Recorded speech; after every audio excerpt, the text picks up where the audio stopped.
Get upset on the internet, you're a salt adult, you're a salt adult. Get upset on the internet, you're a salt adult.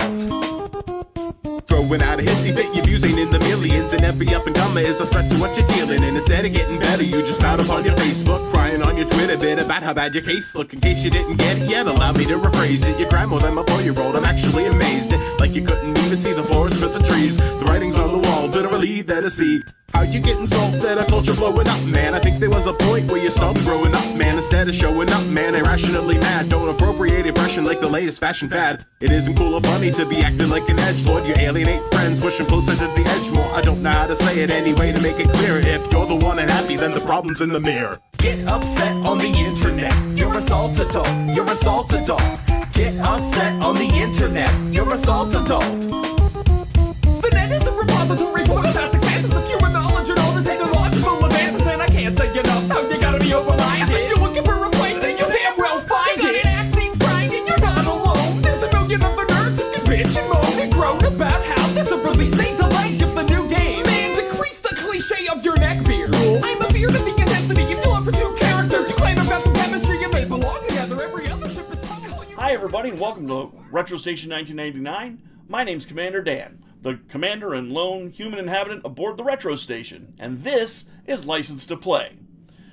This is an evaluation show where we check out licensed games, like things based on breakfast cereals, snack mix, shoes, books, comic books, movies, biographies of famous people, the Bible, fish flakes. You know, if it's licensed and it's retro, we evaluate it to make sure that it's safe to consume for our folks over on Planet X. And today, since we're approaching the Halloween season, we're going to begin the season with a game that's weird, fun, funny, and scary all at once. But not too scary, because we're just on the cusp of Halloween. Now, we've seen the basis for this title back during the Beavis and Butthead evaluation, and I believe I mentioned this thing during our McKids evaluation as well. And since I'm on a food kick this time of year, we're going to hop in the old DeLorean, jab in the date, and head back to the year 1954. Trust me, we're not going to spend a lot of time on this, other than to say the Insta Burger King restaurant chain began shortly after McDonald's popularized the fast service style burger restaurant. Since the early days of the place, the company has changed names and owners, and even moved to Australia under the Witness Protection Program as Hungry Jack's. Just kidding. This place has changed owners half a dozen times between beverage companies, the country of Brazil, half a dozen territories across Canada. I think I might even owned it at one point. I don't know. Burger King has been owned by a lot of people. Now, being Generation X, my first engagement with Burger King was in the early 80s and late 70s, when Burger King had a partnership with Star Wars. I was 2 years old, and my Uncle Kevin, well, two things could be said about Uncle Kev. Uncle Kevy, which he hated to be called, had a supreme perm, like beyond the level of perm, the official white dude Jerry curl perm. I've mentioned this before, but he looked a lot like Marty McFly's brother pre-time travel, because he did work at Burger King.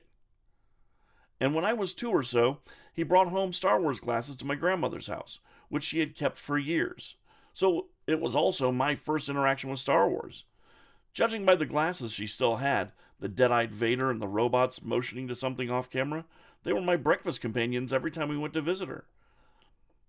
By the time I was in kindergarten, Empire Strikes Back had been released. But again, my first exposure and only exposure until I saw it when our family moved to Germany were the toys, toy commercials, and the Burger King collectible glasses. My uncle no longer worked there, of course, but my grandmother did collect the glasses because she knew I was banana sandwiches for the movies and the toys. But yeah, I also liked the food they served as well. Burger King has been the #2 burger place in America for years, but not because they didn't try hard to get people to give a damn about their burgers. Quite the contrary.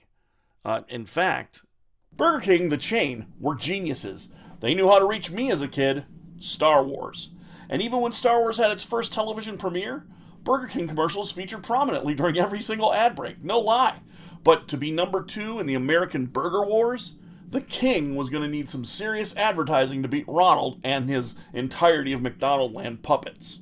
When all this started, to advertise a burger, it seems like you needed a mascot, but you also needed tasty burgers. I happen to prefer a Whopper to most of McDonald's burger offerings, but it has nothing to do with this dude, the Burger King. This version, I had zero connection with. That's a little illustrated guy. No, the king was this guy when I was a kid. The magical Burger King who spent his time doing crazy magic tricks to convince that prick, the Duke of Doubt, that the Burger King Whopper was really that delicious. And the king was, like a lot of the Burger King advertising and attempts to make an impression on customers, not impressive when their competition had puppets, mascot burgers, and whatever the hell a Grimace is.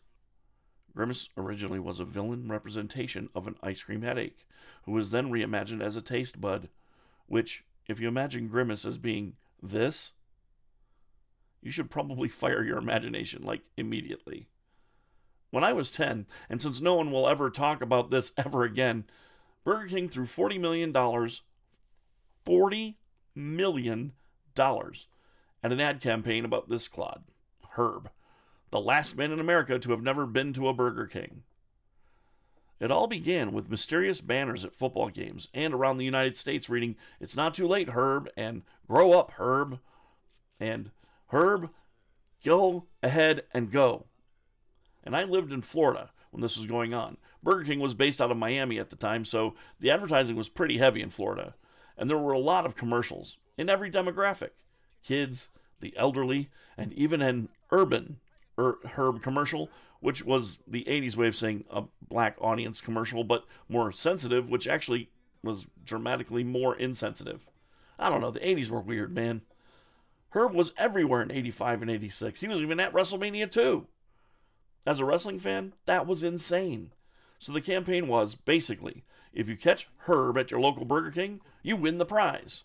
A dude named Herb thought the messages were ominous charges from loan sharks who thought he owed money. Yeah, that's odd.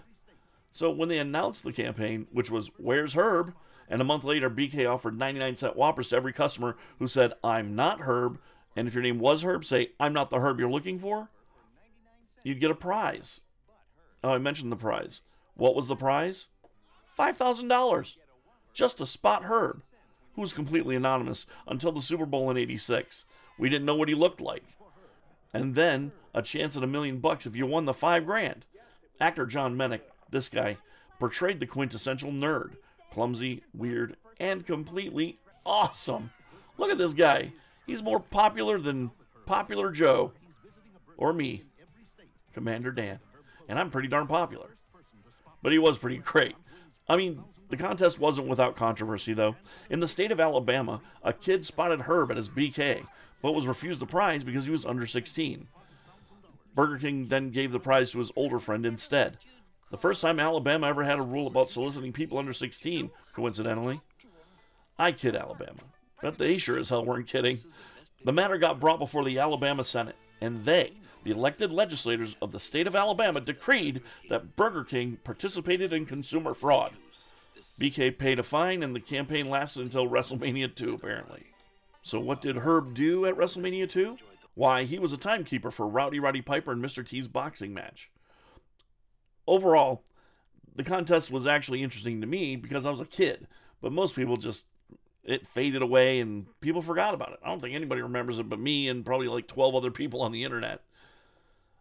I know, and it's crazy, but I found out just today, as of this writing, that apparently a fella from Louisville, Kentucky, won the Herb Prize. He got the $5,000, and now he's just a footnote of history. And he had $1 million. I bet he still has that $1 million. I bet everything worked out great for him, and don't tell me different in the comments below. I do not care. Herb Finder Jenkins found the Herb, and he got awesomely rewarded. And now he lives in a mansion on a farm upstate with all the dogs I ever lost. Okay, anyway.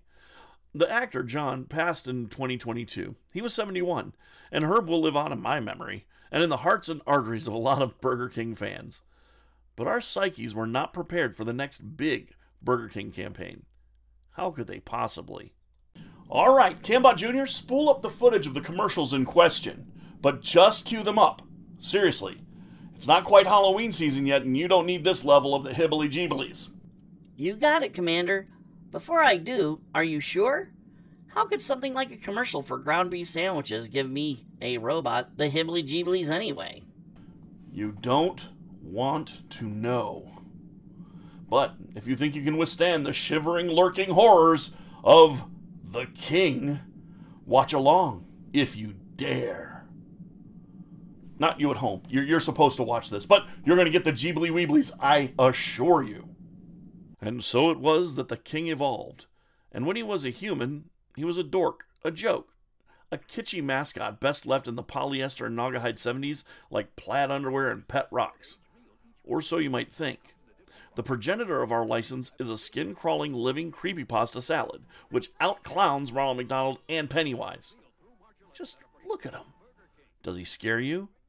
Well, he can't even scare the Duke of Doubt, really. And I'm pretty sure in the laws of monarchical succession, he could have that Dick Burger executed for treason anytime he liked. I don't believe Whoppers are all that good. I choose McDonald's. I choose violence. Yeah, listen to this and try to not have nightmares. I'm the marvelous, magical Burger King. I can do most anything. Now watch me, kids, when I twist my ring like magic. We're at Burger King! It's more magic, Burger King. He can do magic. He can make things appear and disappear at will. He defies the laws of thermodynamics. So, yeah, you're in trouble with this guy. He's unnerving. But imagine, if you will, a world where an anonymous creep decides to make an oversized mold of this douche canoe's head and give it a rictus grin of malevolence before it stalks and kills. Or offers you breakfast. In the early 2000s, and this is true, the internally labeled Creepy King was introduced to the collective unconscious like a sledgehammer into a pudding, and a series of commercials were created to make people desire Burger King, rather than shotguns and swords and fire and pitchforks or whatever you would use to off this thing, because I see this Mickey Finnegan in my window. I choose violence. That's right. Well, his commercials lasted from around 2005 until 2011, until BK had basically lost all the women and children demographics because, and this is also true, the King creeped them out. They didn't want to see that thing. They didn't want to see it on their bags. They didn't want to see it on the thing you get when you get your receipt. They did not like him. But it's not like Burger King didn't try to make the King lovable, or at least likable, or hell, tolerable. And you know what that means? Video games! I have 2 of the 3 King games here. They're green, so parts of them won't show up on the screen. But I've got Pocket Bike Racer and Sneak King. I will take a big bumpin' look at Big Bumpin' as well.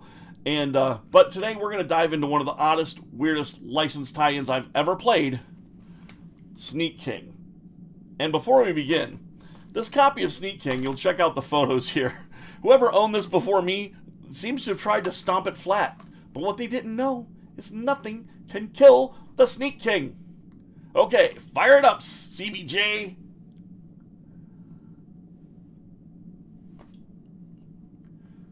Go ahead, Cambot Jr. Hello? Can't sleep. King will eat me. Can't sleep. King will eat me. Can't sleep. King will eat me. You hate to see it. But I warned him. While Cambot Jr. purges his ROMs of the sight of this creepola, I'll manually start our evaluation of the Sneak King.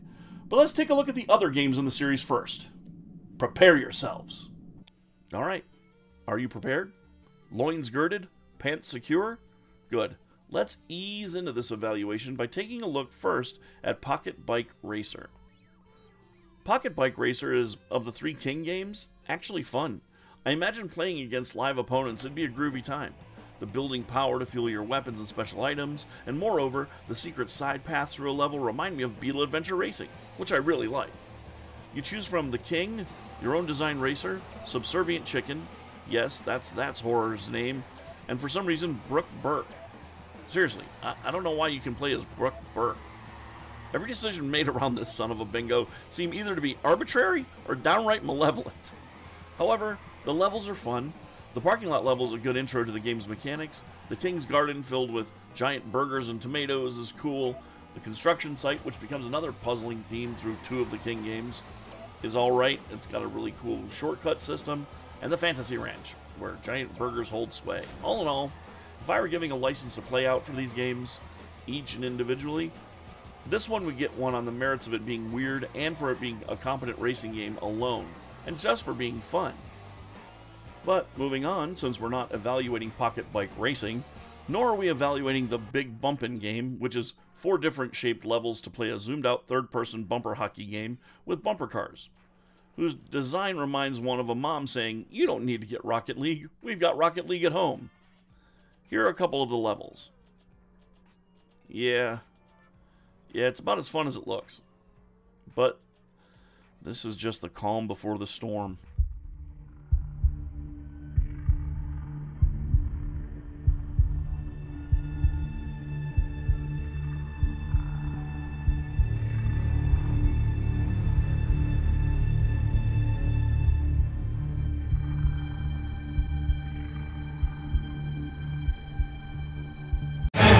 Yeah! See? Watch this. Keep a keen eye on it, because this is what the creators of this living nightmare think fun looks like. All I can think of watching this is, I wish I had a light zapper right now. I wish I had a bazooka right now. Ninja stars. I wish I had anything. For just a moment, imagine you're taking out the trash after doing your algebra homework. You're about to head back in and watch Family Matters and the rest of TGIF. But then... Okay, I'm back, Commander. It seems that all of my fear capacitors have been blown, and my creep sensors are rebooting. Captain? Commander? Okay, I've said enough about the creepiness factor. Let's talk gameplay. In this game, you embody the diabolically creepy king who only wants to hand out what I imagine are Quaalude-infested Whoppers, crow sandwiches, engine rings, and whatever else they want to push on the public so he can take them back to his king dungeon and, I don't know, serve them more food. I don't imagine he does mean things to people or bad things. I just think he's creepy. I do like his mincing sneak, though. Though they missed a trick by not accompanying it with pizzicato strings. Bloop, bloop, bloop, bloop, bloop, bloop, bloop. Bloop, bloop, bloop, bloop, bloop, bloop, bloop. You go around a logging site in the first stage, sabotaging their goods and services and offering up burgery delights to the hungry workers and sandwiches and coffees. I mean, the graphics are good, actually, and the game looks good even on the Xbox original. And the flourishes when you serve the unwitting victims, customers, are cute and funny. But the face. The face. The face. Okay, I'm back. The other levels are a cul-de-sac and another job site where the king hides in a trash can and successfully offers food to the workers there. But honestly, a crazy-ass king in a trash can? This is how a Teamster would actually react to that. No, probably. Yeah, ultimately, you head to the city at night, wreaking havoc with triple whoppers on the streets, and if you manage to finish the game, your reward? The true form of the king. Yes, the Black Symbiote King is constantly horrifying. Imagine the king, but with Predator's magic powers. Wait, don't. I need you to continue watching my show, and that will give you a stroke. Let's consider a different question instead. You know the question. Commander? Oof. Well, here's a solution. Margot, activate the chair's motivation module. Oh, wow, what the blue bowling ball? What the hell was that? Your motivation module. It was installed in your chair before your arrival when Planet X wasn't sure if you would comply with their demands. Apologies, Commander.